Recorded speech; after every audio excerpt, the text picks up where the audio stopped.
Hi hello welcome to our channel. నేను మిసిరి. ఈరోజు మనం చెప్పుకోబోయే కథ ఇష్టమైన సకుడా పార్ట్ 99. ఇక ఆలస్యం చేయకుండా కథలోకి వెళ్ళిపోదాం. అతని ఛాతీ మీద గోరింటాకు పండి ఎర్రగా కనిపించింది. అతను చెప్పిన పని అర్థం అవ్వగానే ఆ వక్కై నోరు తెరిచింది. ఏంటి ఇది పోగొట్టాలా? కళ్ళు నోరు వదిలేసి చూసింది అతని వైపు. అవునన్నట్టున్నాయి అతని చూపులు. ఇది పోవడానికి అట్లీస్ట్ 10 days to 15 days పడుతుంది. ధరణి బిక్కమొహం వేసి చెప్పింది. అలాగే కొన్ని ఫీలింగ్స్ పోవడానికి కూడా టైం పడుతుంది. అడ్డుగా ఉన్న ఆమె చేతితో పక్కకు తోసి ఫ్రెష్ అవ్వడానికి వెళ్ళిపోయాడు గగన్. అతని మాటలు మరోసారి మన్నం చేసుకుని, అంటే అంత తేలిగ్గా తన మీద కోపం పోదన్నమాట అనుకుంది. తనైనా చూసుకోవాలి కదా, అయినా తిండిపోతులా తయారైంది ఏంటి తను? ఎప్పుడూ లేదు. తిండి మీద ధ్యాస మళ్ళడం ఏంటో తనకి. అలా హడావుడిగా వెళ్ళిపోవడం ఏంటో, ఆమెని లారీ తన మీదకి తీసుకురావడం ఏంటో. అప్పుడప్పుడు తను బేలగా అయిపోతుంటుంది. కోప్పడినా భరించలేదు, కొట్టినా భరించలేదు, తిట్టినా భరించలేదు, దూరం పెట్టినా భరించలేదు. అలాగని అన్నీ తెలివిగా చేస్తుందా అంటే అది లేదు. ఇంకా నయం ఏమనట్లేదు, కానీ ఇద్దరి మధ్య ఈ దూరం భరించలేని విధంగా ఉంది ఈ ధరణికి. అసలు నచ్చట్లేదు ధరణికి. ఉదయం ఎంత సరదాగా గడిచిపోయింది, ఈ రాత్రి మాత్రం ఎంతో భారంగా అనిపించింది ఆమెకి. రేవతికి ఏక వేయడంతో అతను వచ్చాక భోజనానికి పిలిచింది ధరణి. అతనేం మాట్లాడకుండా మెట్లు దిగుతుంటే నెమ్మదిగా అతన్ని ఆమె అనుసరించింది. తన తండ్రి గగన్ చాలా మామూలుగా మాట్లాడుకుంటున్నారు. తల్లి కూడా వాళ్ళతో మాటలు కలిపింది. తనకి బొత్తుగా ఏం మాట్లాడాలో తెలియలేదు. అక్కడ తను ఉన్న సంగతి కూడా పట్టించుకోలేదు. ఆ ముగ్గురు అన్నట్టు అనిపించింది. తల్లి మీద ముఖ్యంగా కోపం వచ్చింది ధరణికి. తను వచ్చే వరకు ఎప్పుడు వస్తావని తొందర పెట్టి ఇప్పుడేమో పట్టించుకోకుండా తన మేనల్లుడు కనిపించగానే తన్ని పక్కకు నెట్టేసింది తన తల్లి. భోజనాలు అయిపోయాక ప్రతాప్ గగన్ ఇంకా మాట్లాడుకుంటూనే ఉన్నారు. ఆ మాటలు బొత్తిగా ఇంట్రెస్ట్ లేదు ధరణికి. ఎప్పుడు ఏదో బిజినెస్ అని, అదని ఇదని, ఏం చేయాలి ఎలా చేయాలి, ఇదేనా? విసుగు వచ్చేసింది తనకి. ఇవన్నీ పట్టవు. తన ప్రపంచంలో తనుండాలి. తన మనసుకు నచ్చింది చేస్తుండాలి. పచ్చని ప్రకృతిలో అతని పక్కన సమయం వెళ్ళబుచ్చాలి. జోరు వానలో అతని కౌగిల్లో తను ఒదిగిపోవాలి. చల్లగాలికి అతనితో పాటు తను బోల్డ్ అన్ని కబుర్లు చెప్పాలి. తను కొత్తగా ఇంకేదైనా చేయాలి. ప్రస్తుతం అయితే ఏ ఆలోచన లేదు. జాబ్ అది నామ మాత్రమే. ఇంకేదైనా కొత్తగా అదేంటో కూడా ఆలోచన లేదు ధరణికి. కాసేపటికి ఇహలోకంలోకి వచ్చి తన ఆలోచనలకు తనే నవ్వుకుంది ధరణి. అసలేం ఆలోచిస్తుంది తను? తన తండ్రి కాలు కందిపోకుండా పెంచబట్టే కదా తనంతా హాయిగా ఉంటుంది. తన భర్త రాత్రింబవళ్ళు కష్టపడితేనే కదా తనంతా సుఖంగా ఉండగలుగుతోంది. నిజమే, తను అదృష్టమంతా ఇదంతా. అదే ఏమీ లేకుండా ఉంటే కష్టాలన్నీ కౌగిలించుకుంటాయి. అప్పుడు ఇలాంటి ఆలోచనలు ఉండవు. ఏదో చేయాలని కాదు, ఏదో ఒకటి చేసైనా బ్రతకాలని ఉంటుంది. ఒడిలో కుషన్ పెట్టుకుని దీర్ఘాలోచనలో ఉన్న కూతురు పక్కన కూర్చుంది రేవతి. ధరణి తల్లి భుజం కదిలించడంతో తల తిప్పి చూసింది. ఇంకా ఇక్కడే ఉన్నావంటే డాడీతో ఏమైనా మాట్లాడాలా? రేవతి కూతురి ఆలోచనలకు తనే ఏదో అనుకుని అడిగింది. లోపల ఉన్నవి బయట పెట్టదు కదా, అదే రేవతి భయం. ఏదో ఆలోచిస్తూ ఉండిపోయానులే, కానీ బావ ఎక్కడా? అప్పటికే తన పతి కనిపించకపోవడంతో చుట్టూ చూసింది ధరణి.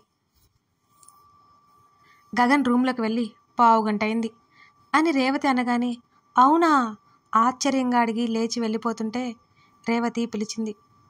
రేపు బయలుదేరాలట, నువ్వైనా ఉండొచ్చు కదే. గగన్ చెప్పిన మాటలు గుర్తు చేసుకుని రేవతి కూతురు వైపు చూసింది. చెప్పాడా అని అడిగింది. చెప్పాడు. ధరణి మాట్లాడలేదు. నిజంగా వెళ్ళాలని లేదు ధరణికి. అతను కూడా ఇక్కడే ఉండాలని ఉంది. కానీ ఆ రెండు సాధ్యం కాదు కదా. వెళ్ళిపోయేది వెనక్కి వచ్చి తల్లి పక్కన కూర్చుంది ధరణి. వెళ్ళనా వద్దా నువ్వు చెప్పు? తల్లి భుజం మీద వాలిపోయి అడిగింది ధరణి. ఉండమంటే ఉంటావా ఏంటి? రేవతి దెప్పి పొడిచింది. ఏమోనమ్మా, ఉండాలనిపిస్తోంది, వెళ్ళాలనిపిస్తోంది. ధరణి మాటలకు రేవతి చిన్నగా నవ్వింది. అదంతే, నువ్వేం దిగులు పడకలే. ఈ ఆషాఢం అవ్వగానే చిన్న చిన్న కార్యక్రమాలున్నాయి. అప్పుడు నేను వస్తాను. కనీసం మెట్టెలు కూడా లేవు. ఏంటో అంతా గందరగోళం అయిపోయింది. కూతురి మెడలో కేవలం ఉన్న పసుపు తాడిని చూస్తూ అన్నది రేవతి. ధరణిక మాట్లాడలేదు. జరిగిందేంటో ఆమెకి తెలుసు. గగన్ని తను నిందించలేదు. ఆ క్షణం అతను అలా వెళ్ళడం అతను స్నేహానికి ఇచ్చిన విలువ. తనకు విలువ ఇవ్వలేదా అంటే కాదు, పెళ్లి కంటే ప్రాణం ముఖ్యం కదా. సర్లే, ఇవన్నీ ఆలోచించకు. అత్త మా ఇద్దరిని వెళ్ళి తెచ్చుకోమంది కావలసినవి, కానీ నేను ఇటు వచ్చేసా అన్నది ధరణి. ఎలా పడితే అలా కాదు, అన్నీ ఒక పద్ధతి ఉంటుంది. సర్లే, నువ్వెళ్ళు, రేపు త్వరగా లేవాలి, చాలా పనుంది. కూతుర్ని పంపేసింది రేవతి. వెళ్ళిపోయింది. ధరణి గదిలోకి నడిచింది. తలుపు తెరవగానే ఎప్పటిలా నిశ్చలంగా ఉన్నాడు అతను. అతని తల కింద ఒక చెయ్యి ఉంటే మరొక చెయ్యి అతని మొబైల్ పట్టుకుని ఉంది. వెనక్కి వాలి పడుకుని కనిపించాడు. చొక్కా లేని అతని ఛాతీ మీద గోరింటాకు స్పష్టంగా కనబడుతుంది. తను ఇంకా గమనించలేదు అనుకుంది. ఇప్పుడు తను బుజ్జగించుకోవాలి, కానీ ఎలా తనకే తెలియదే. అయినా ఈ మనిషికి ఇంత కోపం ఎందుకు? అంతలోనే తనకి గుర్తుకొచ్చింది, తన కోసమే కదా ఆ కంగారు, ఆ కోపం. నెమ్మదిగా బెడ్డెక్కి మోకాళ్ళతో పాక్కుంటూ అతన్ని సమీపించింది ధరణి. కనీసం పిలవకుండా అతని చేతి మీద చేతితో తట్టి పిలిచింది. కళ్ళు తిప్పి చూశాడు అతను. ఆమె ఎంత ధైర్యం చూపిస్తున్నా ఆ కళ్ళలో కంగారు అతని చూపు దాటిపోలేదు అసలు. నిజానికి ఆమె మీద కోపం ఇంత కూడా లేదు అతనికి. ఉదయం మీద ఉన్న ఆవేశం, ఆలోచనల మధ్య అతను మౌనంగా ఇంటికి వచ్చేశాడు. తెలియకుండానే, అంతే. అతను వాటిని ఓవర్కమ్ చేయడానికి చాలా టైం పట్టింది. కానీ ధరణిని ఎంత అలర్ట్ చేసినా అన్నీ లైట్ తీసుకోవడం అతనికి కోపం తెప్పించింది. చూద్దాం ఏం చేస్తుందో అని అతను ఊరుకున్నాడు. ప్లీజ్ నాతో మాట్లాడవా? ఇంకోసారి ఇలా జరగదని చెప్తున్నా కదా. బయలుగా చూసింది అతని వంక ధరణి. అతను ఇప్పుడు కరిగిపోతే, అమ్మయ్యా, ఇంకేమైనా ఉందా? నీ నిర్లక్ష్యం చూస్తుంటే నాకు విసుగు అంటూ ముఖం చిట్లించి చూశాడు ఆమె వైపు. ఆ మాటకి ఉక్రోషం పొంగుకొచ్చింది ఆమెకి. నేను చిన్నప్పటి నుంచి బోల్డ్ అన్నిసార్లు రోడ్డు దాటాను. ఇక్కడేంటి, హైదరాబాద్ హెవీ ట్రాఫిక్లోనే చిటికలా దాటేశాను. అసలు ట్రాఫిక్ లేదు, వెహికల్స్ లేవు, అప్పుడప్పుడు మాత్రమే వస్తున్నాయి. అందుకే వెళ్ళొచ్చాను. అది నా తప్ప? అతను ఎవరో వచ్చాడు, నా తప్పు కాదు కదా. పెదవులు బిగించి ముఖమంతా ముడిచి చెప్తోంది అతనికి. నోనో, కరిగిపోకూడదు అసలు అనుకున్నాడు అతను. షడప్, విసిగించకుండా పడుకో, చిరాకు ఉట్టిపడేలా చెప్పాడు. మనిషిని అయితే అర్థం చేసుకోగల టాలెంట్ ఆమెకుంది, కానీ అతడి మెదడుని అర్థం చేసుకోలేక పోయింది ఆ క్షణం. ఒక్కసారిగా ఆమె పెద్ద పెద్ద కళ్ళల్లో నీళ్లు ఊరాయి. అతను కళ్ళ మీద చెయ్యి అడ్డు పెట్టుకోవడంతో చూడలేదు ఆమె వైపు. ఏడుపొస్తోంది. ఏడిస్తే చంపేస్తాడు. చిచి, ఇదంతా ఉదయ్ వల్లే. మామూలు టైంలో ఇలా జరిగినా తిట్టేసి ఊరుకునేవాడు. ఇప్పుడు చూడు, తనతో మాట్లాడడానికి కూడా చిరాకు పడుతున్నాడు. పెళ్ళై 10 రోజులు కూడా కాలేదు. ఇద్దరి మధ్య చెప్పలేనంత దూరం కనబడుతోంది ధరణికి. అతడు నిద్రపోవడానికి ప్రయత్నిస్తున్నాడు, కానీ ఆలోచనలు అతని మెదడులో పునరుత్పత్తి అవుతున్నాయి. ఎలా కూర్చుందో అలాగే కూర్చుని ఉంది ధరణి. ఆమె పాదాలు వెనక్కి పెట్టుకుని కూర్చోవడంతో ఆమె మడమల మీద శరీరం బరువు పడి తిమ్మిరి మొదలైంది ధరణికి. అబ్బా, మరింత సన్నగా వచ్చింది ఆమె స్వరం. బయటికే వచ్చింది. ఆమె సరిగ్గా సర్దుకుని కూర్చుంది. ఎడమ కాలు తిమ్మిరి పట్టినట్టు అనిపించింది. నెమ్మదిగా మంచం దిగింది. నేల చల్లగా తగిలింది. స్లిప్పర్స్ మంచం కింద ఎక్కడో ఉన్నాయనుకుంటా. అలాగే కూర్చొని కాలు విదిలించింది. ధరణి లేచి వెళ్ళిపోతున్నట్టు అనిపించడంతో చప్పున కళ్ళు తెరిచాడు అతను. ఏమైంది? ఈసారి కూడా అతని స్వరం గంభీరంగానే ఉంది. అతడు అలా అడగడంతో తల వెనక్కి తిప్పి ఏం లేదన్నట్టు అడ్డంగా తల ఊపింది. మళ్ళీ అటువైపుకు తిరిగి కాలు విదిలించసాగింది. అతనికి ఏదో అనుమానం వచ్చింది. ఇటు తిరుగు, అతని గొంతు ఆర్డర్ వేసినట్టుంది. బుద్ధిగా అతని వైపు తిరిగింది ధరణి. తల మాత్రం తిప్పింది. సరిగ్గా అతను గద్దించినట్టు చెప్పడంతో గబుక్కున 2 కాళ్ళు పైకి పెట్టుకుని అతని వైపు తిరిగింది ధరణి. రోడ్డు మీద ఆమె కాలికి ఏమైనా దెబ్బ తగిలిందేమోనని అతని ఆలోచన. తిడతాడని దాచిపెడుతుందని అతనికి అనుమానం. ఆమె కాలిని చేతుల్లోకి తీసుకున్నాడు. 2 కాళ్ళ మడమలు కాస్త పై వరకు పరీక్షగా గమనించాడు. ఏమీ లేదు. తలెత్తి చూసిన అతనికి ధరణి ముఖంలో అయోమయం కనిపిస్తోంది. ఎక్కడైనా దెబ్బ తగిలిందా అనే సందేహాన్ని వెళ్ళబుచ్చాడు అతను. ఆమె కాలు తీసి సరిగ్గా బెడ్ మీద పెట్టేశాడు. లేదన్నట్టు అడ్డంగా తల ఊపింది ధరణి. తడితేరి ఉన్న ఆమె కళ్ళు చూసి అతని చేతులు చాచాడు. క్షణమైన ఆలస్యం చేయకుండా అలాగే మోకాళ్ళ మీద పైకి లేచి అతడి మీదకి దూకినట్టుగా హత్తుకుంది ధరణి. ఒక్కసారిగా ఏడుపు ముంచుకొచ్చింది. ఐఎమ్ సారీ ఆమె చెప్పింది జీరబోయిన స్వరంతో. నెక్స్ట్ టైం రిపీట్ అవ్వకూడదు. అది అతను చెప్తూనే ఉంటాడు. ఆమె చేసేవన్నీ చేస్తూనే ఉంటుంది. ప్రతిసారి ఇది మామూలే. ఆమె ముక్కు పుటాలు అదిరే. ఆమె ముక్కు కొన ఎర్రబడింది.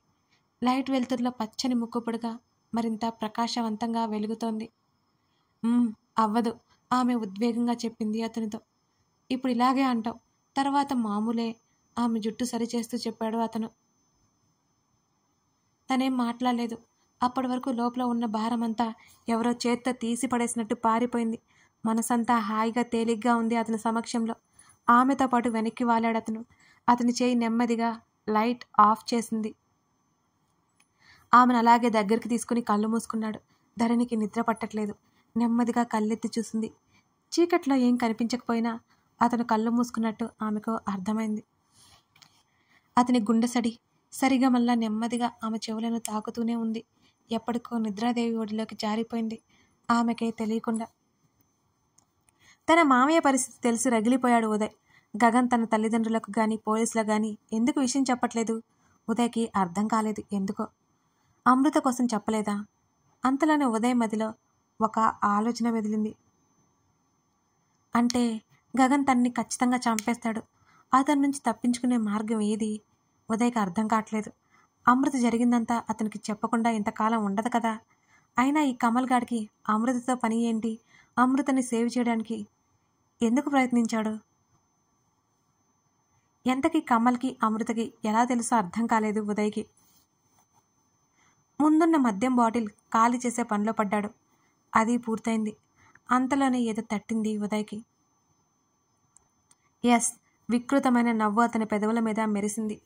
అలాంటి వికృతమైన ఆలోచన కారణంగా ఆ రోజు అమృత తన ఆఫీస్కి వచ్చినప్పుడు సీసీ ఫోటేజ్ అంతా తన దగ్గర ఉంది. ధరణి ఫ్యూచర్లో లొంగదీసుకోవడానికి ఆ రోజు అతను అలా ప్లాన్ చేశాడు.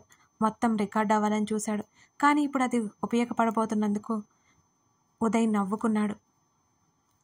అమృత జీవితంలో మరో అల్లకల్లోలం సృష్టించడానికి తయారైపోయాడు ఉదయ్. సారీ అమృత, నువ్వేంటో నాకు ప్రతిసారి భలే ఉపయోగపడతావు అని అనుకున్నాడు. అతని నవ్వు కర్కశంగా ఆ గదిలో సన్నగా పరుచుకుంది. గగన్, నేను ఇక్కడే వైజాగ్లో ఉన్నాను. కమల్ మాటలకి క్షణకాలం ఆశ్చర్యపోయి అమృత కోసం వచ్చి ఉంటాడని ఊహించి ఎందుకు ఏమిటి అని అడగలేదు గగన్. నువ్వు నాకొక సాయం చేయాలి అని కమల్ అడిగాడు. ఏంటది అని అడిగాడు గగన్. నేను ఎలాగైనా అమృత వాళ్ళ ఇంట్లో ఉండేలా ఏర్పాటు చేయి. కమల్ స్వరం బ్రతిమాలుతున్నట్టుంది. ష్యూర్. మరుక్షణం గగన్ నోటి నుంచి ఆ మాట వచ్చింది. మరో అరగంట తర్వాత కమల్ అమృత ఇంటికి బయలుదేరాడు. కథ కొనసాగుతుంది. మా ఇంటి దగ్గర బాగా సౌండ్స్ వస్తున్నాయండి. నేను చాలా వెయిట్ చేసి ఇప్పటి వరకు ఉండి ఈ వీడియో చేశాను. మీకు ఓకే కదా? ఈ సమ్మర్ ఒక్కపోతకి ఫ్యాన్లు ఏసీలు అన్నీ ఆపుకొని కూర్చున్న ఈ సౌండ్స్కి ఒక బాధ అయిపోయింది. బట్ మీకు మ్యాక్సిమం సౌండ్ రాకుండా ట్రై చేస్తాను. బట్ కొంచెం వస్తే అడ్జస్ట్ అయిపోండి. మీడియం వాల్యూమ్ పెట్టుకుంటే మేబీ సౌండ్ రాకపోవచ్చు. హై వాల్యూమ్లో వినే వాళ్ళకి మాత్రం సౌండ్స్ వస్తుంటాయి. లైక్ చేయడం, కామెంట్ చేయడం మర్చిపోకండి. Thank you for watching this video.